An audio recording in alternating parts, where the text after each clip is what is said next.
सिंहाच्या जवळात टाकून हात मोजीने दात अशी ही मराठी जात असं वर्णन केलं जातं ते आपल्या शिवरायांच्या छाव्याचं म्हणजेच छत्रपती संभाजी महाराजांचं. पण या शंभूराजांचे आयुष्य सोपं होतं का? तर नाही. अगदी जन्माला आल्यापासूनच त्या आयुष्याच्या शेवटपर्यंत त्यांनी अनेक संकटांचा सामना करावा लागला. स्वैकांनी घात केला तरीही या सगळ्यावर मात करून त्यांनी श्रींचं हिंदवी स्वराज्य राखलं, हिंदुत्व राखलं. शिवरायांचं बाळकडू त्यांना लहानपणीपासूनच मिळालं होतं. असे हे हिंदुत्वासाठी स्वतःचा जीवही देणारे शंभूराजे लहानपणी कसे होते? लहानपणातच त्यांना कोणकोणत्या संकटांचा सामना करावा लागला होता? या संकटांचा सामना करून महाराष्ट्राचा धान्यावर वाद असलेले शंभूराजे छत्रपती कसे झाले? चला पाहूया प्राईम संवादच्या शिवरायांचा छावा या सिरीज मध्ये. सर्वांना नमस्कार, मी कौंतेय स्वागत करतो आपणा सर्वांचं प्राईम संवाद या युट्यूब चॅनलवर. छत्रपती संभाजी महाराजांची संपूर्ण कारकीर्दच तेजोमय होती. अगदी लहान असल्यापासूनच त्यांच्यावर अनेक संकटे आली. त्या संकटांवर नुसतंच पाय रोवून उभे न राहता संभाजी महाराजांनी समर्थपणे झेपही घेतली. छत्रपती शिवाजी महाराजांनंतर स्वराज्याची धुरा सक्षमपणे आपल्या हातात घेऊन संपूर्ण हिंदुस्थानाला तोंडात बोटे घालायला लावणारा प्रचंड पराक्रम संभाजी महाराजांनीच केला. छत्रपती शिवाजी महाराजांबरोबर किंवा त्यानंतरही अनेक मोहिमा छत्रपती संभाजी राजेंनी यशस्वीपणे राबवल्या. कोणत्याही मोहिमेत त्यांना कधीच अपयश आले नाही. छत्रपती संभाजी महाराजांना टक्कर देईल असा योद्धा तत्कालीन हिंदुस्थानात नव्हता. छत्रपती संभाजी महाराज हे असामान्य व्यक्तिमत्व होते. अचाट धैर्य, अजोड पराक्रम, असामान्य शौर्य, प्रयत्नांची पराकाष्ठा, अनेक भाषांवर प्रभुत्व, संस्कृत पंडित, धर्मभिमानी, व्यासंगी, आदर्श महावीर, समाजकारण, राजकारण, अर्थकारण, धर्मकारण अशा अनेक क्षेत्रात आपले निर्विवाद वर्चस्व गाजवणाऱ्या छत्रपती संभाजी महाराजांच्या बालपणाबद्दल त्याला सविस्तर पाहूया. छत्रपती संभाजी महाराजांचा जन्म 14 मे 1657 रोजी किल्ले पुरंदर येथे झाला.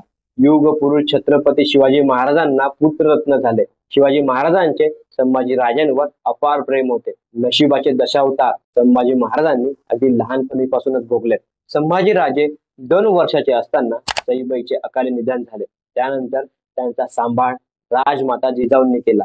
केशव भट आणि उमाजी पंडित यांनी संभाजी राजेंना उत्तम शिक्षण दिले. सुरुवातीच्या काळात त्यांची सावत्र आई सोयराबाई यांनीही त्यांच्यावर खूप माया केली. अनेक ऐतिहासिक नोंदणीप्रमाणे संभाजी राजे अत्यंत देखणे आणि शूर होते. लहान असल्यापासूनच संभाजी महाराजांनी राजकारणातील धावपेच गनिमी कावा अगदी भराभर आत्मसात केले होते. पुरंदरगडच्या पायथ्याला मावळ्यांच्या मुलांसोबत शंभूराजांचे बालपण गेले.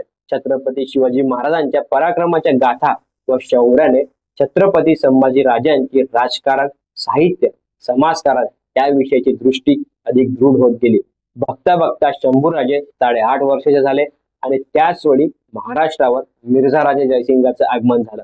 शिवरायांना तेव्हा नाईलाजाने तह करावा लागला आणि पुरंदरसह 23 किल्ले बहाल केले गेले. त्याच वेळी 10 मधील एक अट अशी होती की शिवरायांचे पुत्र संभाजीराजे मुघलकडे ओलीस म्हणून राहतील.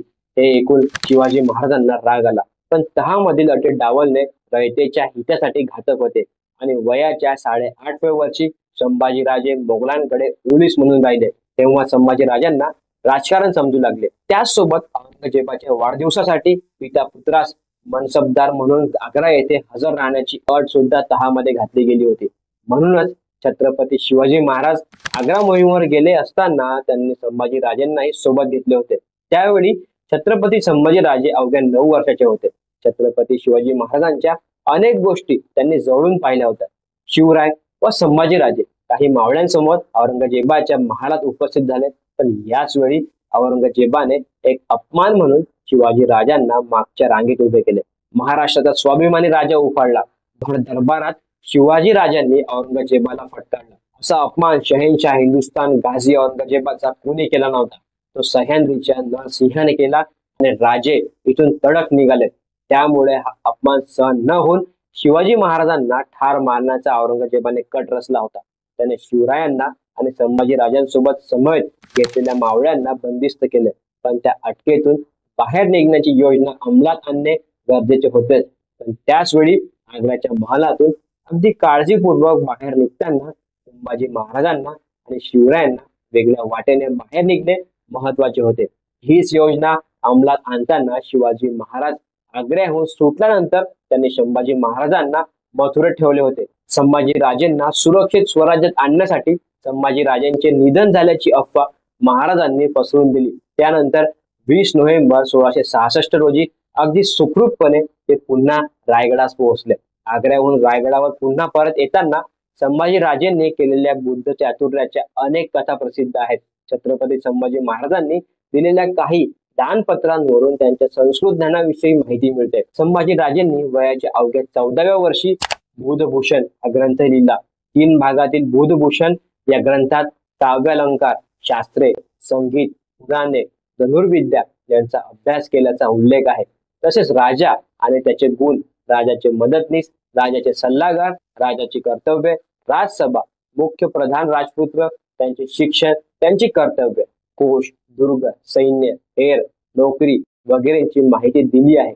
याशिवाय रंगाभटांकडून नीतीपर समन्वय हा ग्रंथ संभाजी राजेंनी लिहून घेतला. धर्मकल्पलता हा धर्मशास्त्रावरील ग्रंथ केशव पंडितांनी संभाजी राजांसाठी लिहिला. युद्धकलेतील नैपुण्याबद्दल आंबेकॅरे या परकीय लेखकाने संभाजी महाराजांची प्रशंसा केली आहे. यावरून संभाजी महाराजांची अफाट बुद्धी, ज्ञान, अनेक भाषांवरील प्रभुत्व, धर्मविभानी याचा अंदाज लावता येऊ शकतो. इसवी सन 1674 मध्ये शिवाजी महाराजांचा राज्याभिषेक झाला. तोपर्यंत संभाजी राजे बारकावे व रणांगणातील डावपेचा बाबत तरबेज झाले होते. त्यांनी राज्याभिषेकासाठी आलेल्यांना नम्र स्वभावाने जिंकून घेतले. राज्याभिषेकानंतर अवघ्या 12 दिवसांनी राजमाता जिजाऊंचे निधन रायगडाच्या पायथ्याची पाचाड येथे झाले. शिवाजी राजे राजकारण रणांगणावर गुंतले होते. शंभूराजांकडे लक्ष कोण देणार? त्यांचे शिवरायांच्या दरबारातील अनुभवी मानक यांशी अनेकदा मतभेद होऊ लागले. अमात्य अण्णाजी दत्ते यांच्या कारभाराला शंभूराजांचा सक्त विरोध होता. शिवाजी महाराजांनी अण्णाजी हे कुशल प्रशासक असल्यामुळे त्यांच्या भ्रष्टाचाराकडे दुर्लक्ष केले होते, पण संभाजी राजांना ते मान्य होण्यासारखे नव्हते. एकदा भर दरबारात अण्णाजी येतात. संभाजी राजांनी आबासाहेब हे बघा आपले लबाड अमात्य आले असे उद्धार काढल्याने ते व मानकरी शंभूराजांवर नाराज होते. सोयराबाई व अण्णाजी दत्तो यांच्या विरोधामुळे शिवाजी महाराजांना दक्षिण हिंदुस्थानच्या मोहिमेवर जाता आले नाही. शिवाजी राजांच्या अनुपस्थित संभाजी राजांचा हुकूम पाळण्यास अष्टप्रधान मंडळ नकार देत.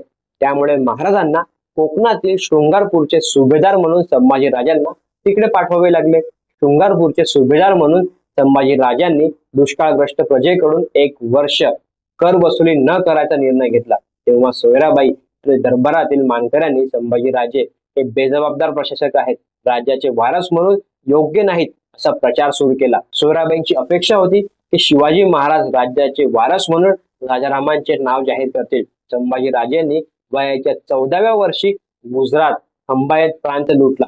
संभाजी राजांच्या रणनीतीने अनेकांच्या नजरा विस्फारल्या. लहानपणीपासून संभाजी महाराजांनी अपवादात्मक शौर्य, बुद्धिमत्ता आणि नेतृत्व कौशल्य दाखवले. या गुणांमुळे त्यांना केवळ वडिलांची आणि मराठी सैन्याची प्रशंसाच मिळाली नाही, तर एक निर्भय योद्धा आणि शासक म्हणून त्यांच्या भावी भूमिकेसाठी पाया देखील घातला गेला. लढाई, किल्ले, प्रशासन, राजकीय कारस्थानातील त्यांच्या सुरुवातीच्या अनुभवांनी त्यांना मराठा साम्राज्याचे नेतृत्व करण्याच्या आव्हानांना तोंड देण्यासाठी तयार केले. लहानपणातच धैर्याचा आणि निर्भीडतेचा बेस तयार करत त्यांनी पुढे 120 मोहिमा यशस्वी केल्या.